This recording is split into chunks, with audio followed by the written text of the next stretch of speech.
Bike চালকদের নিরাপত্তা সুরক্ষা ও বাইক দুর্ঘটনার ক্ষয়ক্ষতি কমানোর লক্ষ্যে হেলমেট নাই তো তেল নাই কার্যক্রম উদ্বোধন করা হয়েছে।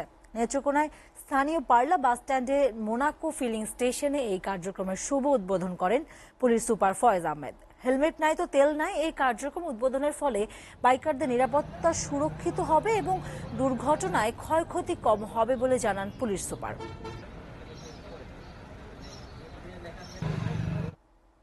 এ বিষয়ে বিস্তারিত জানাতে নেত্রকোনা থেকে সরাসরি যুক্ত হচ্ছেন সহকর্মী দেবল চন্দ্র দাস। দেবল, এই কার্যক্রমের মূল উদ্যোক্তা কে ছিল আর এই কার্যক্রমটি কেমন ভাবে পরিচালনা হচ্ছে এই বিষয়ে আমাদের বিস্তারিত জানাবেন।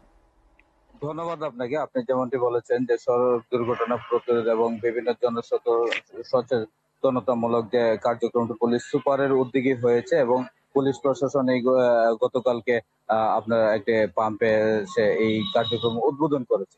তো কালকে থেকে যে এখন পর্যন্ত যে আমরা পরিস্থিতি দেখছি এবং আমি গত প্রায় ১ ঘন্টার সময় আমি এখানে একটা পাম্পে যে নেত্রকোনা শহরে যে কুরপার একটি পাম্প আছে এখানে আমি দাঁড়িয়ে ছিলাম।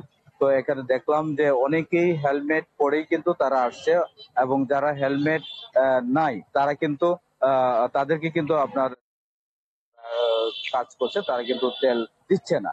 তো এটি কিন্তু একটা ভালো উদ্যোগ, প্রশাসন একটা ভালো এবং যারা এখানে যে মানে সমাজের যে